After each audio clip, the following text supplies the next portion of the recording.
নমস্কার বন্ধুরা, কাকুলি কিচেনে তোমাদের সকলকে আমন্ত্রণ জানাই। আশা করি তোমরা সকলেই ভালো আছো আর আমিও খুব ভালো আছি।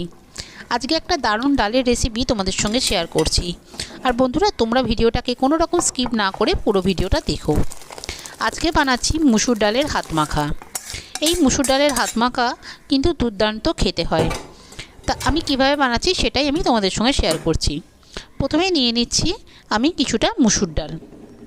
মুসুর ডালটাকে আমি নিয়ে নিয়েছি। এইবার এই মুসুর ডালটাকে খুব ভালো করে আমি ধুয়ে নেব। আর এই মুসুর ডালের হাত মাখাতে কিন্তু আমি দিচ্ছি আলু, পেঁয়াজ, কাঁচা লঙ্কা, এই সমস্ত জিনিসগুলো। মুসুর ডালটা খুব ভালোভাবে ধোয়া হয়ে গেছে। এবার আমি দিয়ে দিলাম সরু করে কেটে রাখা আলু, চিড়ে রাখা কাঁচা লঙ্কা, আর দিচ্ছি টুকরো করে রাখা টমেটো। এখানে কিন্তু টমেটোটা একটু বেশি দিতে হবে। আর দিচ্ছি পেঁয়াজ কুচো, দেব পরিমাণ মতো নুন, হলুদ, আর দেব কাঁচা সর্ষের তেল। নুন দিয়ে দিচ্ছি। এই সমস্ত জিনিসগুলোকে দিয়ে খুব ভালো করে এটাকে আমি চটকে চটকে মাখবো। আর দিয়ে দেবো আমি থেতো করে রাখা কিছুটা রসুন। খুব ভালো করে আমি মাখবো। এবার তার আগে দিয়ে দিচ্ছি আমি ধনেপাতা কুচি। ধনেপাতাগুলোকে আমি রাফলি কেটে নিয়েছি, যেভাবে করতে পারো বা রাফলি কাটলেও হবে। এবার তেলটাকে দিয়ে খুব ভালো করে চটকে চটকে মুসুর ডালের সঙ্গে সমস্ত জিনিসগুলোকে মেখে নিতে হবে। এমনভাবে মাখতে হবে যাতে এখানে যেন আলু, টমেটো এগুলো কিছুটা নরম হয়ে যায়। খুব সুন্দরভাবে এটাকে চটকে মেখে আমি এবার এটাকে রান্না হতে দিয়ে দেবো।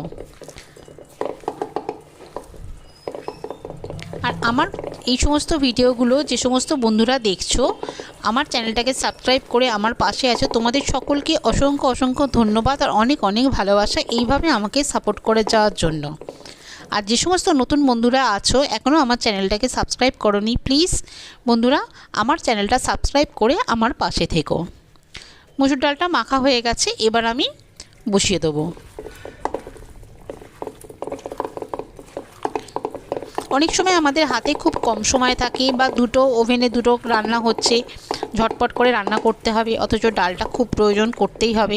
সেই সময় কিন্তু চটজলদি এইভাবে হাতে মাখা মুসুর ডাল করলে কিন্তু খুব সহজে হয়ে যায় আর এর স্বাদও হয় কিন্তু খুব দুর্দান্ত। এবার আমি এর মধ্যে দিয়ে দিচ্ছি বেশ কিছুটা জল। জলটা দেওয়ার পর খুব ভালো করে জলের সঙ্গে জিনিসটাকে মিশিয়ে দিলাম। এবার আমি ডালটা সিদ্ধ হতে দেবো। খুব সিম্পল একটা রেসিপি আর খুব চটজলদি হয়ে যায়। দেখো মুসুর ডালটা সিদ্ধ হতে আরম্ভ করে দিয়েছে। এইভাবে বেশ কিছুটা সময় দিতে হবে এটা সিদ্ধ হওয়ার জন্য। আর যখন ডালটা সিদ্ধ হচ্ছে, তোমরা যখন বানাবে বুঝতে পারবে দুর্দান্ত একটা গন্ধ বেরোচ্ছে। খুব সুন্দর এই ফ্লেভারটা হয়েছে।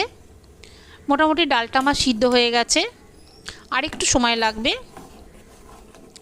কেননা যেরকম জলের পরিমাণ রাখতে চাও সেরকম রাখবে। আমি আরেকটু ঘন করতে চাই, তার জন্য আমি কিন্তু আরেকটু ফুটতে দেবো এটাকে। আর সামান্য একটু চিনি দিয়ে দিচ্ছি এটা টেস্ট হওয়ার জন্য। মোটামুটি ডালটা আমার হয়ে এসছে। দেখে বুঝতেই পারছো বন্ধুরা যে কত সুন্দর একটা সিম্পল রেসিপি। এটা কিন্তু গরম ভাতের সঙ্গে বা রাতের রুটির সঙ্গে খুব ভালো যাবে। আর বন্ধুরা, আমার চ্যানেলটা সাবস্ক্রাইব করে প্লিজ আমার পাশে থেকো।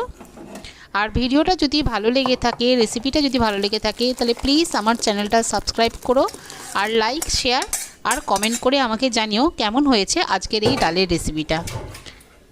এখন তাহলে রাখছি, আবার নতুন কোনো ভিডিও নিয়ে তোমাদের সামনে এসে হাজির।